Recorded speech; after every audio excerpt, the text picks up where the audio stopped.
আসসালামু আলাইকুম। আশা করি সবাই ভালো আছেন। আসলে কিছু কথা বলতে মন চায় খুব। তো কেউ বিষয়টা অন্যভাবে নিবেন না।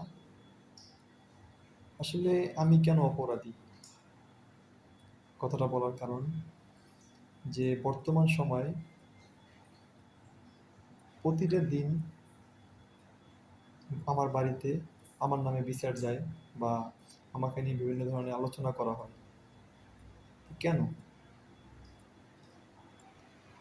আসলে একটা কথা কি, কোনো দল অথবা কোনো বস্তু কখনো অপরাধ করে না। অপরাধ করে মানুষ। তো আমার মনে হয় না যে আমি কোনো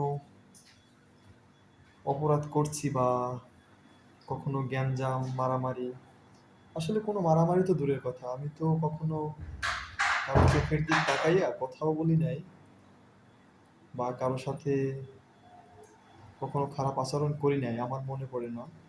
তো আপনারা আমার এলাকার যারা আছেন আপনারা তো সবাই চিনেন। কারণ আমি ছোট থেকেই এলাকায় বড় হয়েছি। সবাই জানেন আমি কেমন।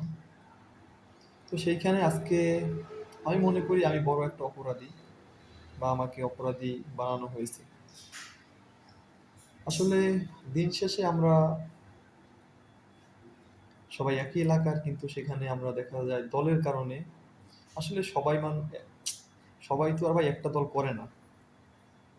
বিভিন্ন জনে বিভিন্ন দল করে। আমার ভালো লাগে আমি একটা দল করি, কিন্তু আমি তো কখনো কাউকে নিয়ে কোনো খারাপ মন্তব্য করি নাই। কখনো আপনাকে বলি নাই যে আপনি এই দল করেন কেন, বা কখনো আপনার উপরে আমি জোর করি নাই, কখনো আপনার নিয়ে খারাপ কথা বলি নাই, আপনার নিয়ে সমালোচনা করি নাই, কিন্তু সেখানে কেন আমাকে নিয়ে এভাবে হচ্ছে? এটা হচ্ছে মেইন কথা। আসলে বাড়ি থেকে যখন ফোন দেয়, ফোন দিয়ে বলে এগুলা, খুবই খারাপ লাগে। দূরে থাকি। খুবই খারাপ লাগে যে আমার নামে প্রতিনিয়ত যে কথাগুলো বাড়িতে যাচ্ছে বা হচ্ছে। তো সবকিছু না বললেও কিছু, কিছু বিষয় শুনি। তো আসলে কিছু বলার নাই। আপনারা সবাই জানেন যে এলাকায় কার সাথে কিভাবে আচরণ করছি। হয়তো একটাই অপরাধ যে আমি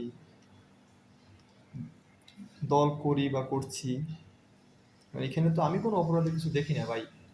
কারণ আপনার সাথে যারা গ্যাঞ্জাম করছে, আপনারা যারা দল নিয়ে মারামারি করছে যারা আপনার সাথে, তারে তারে আপনারা মারেন, আপনারা মামলা করেন, সমস্যা নেই। কিন্তু আমি তো আপনাদের সাথে কখনো খারাপ আচরণ করি নাই বা কোনো আপনাদের চোখের দিকেও তাকাই কোনো কথা বলি নাই।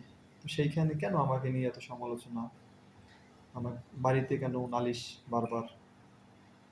তো ৫ তারিখের পরে অনেকেই আসছে বাড়িতে, অনেকেই অনেক কথা বলে, শুনি।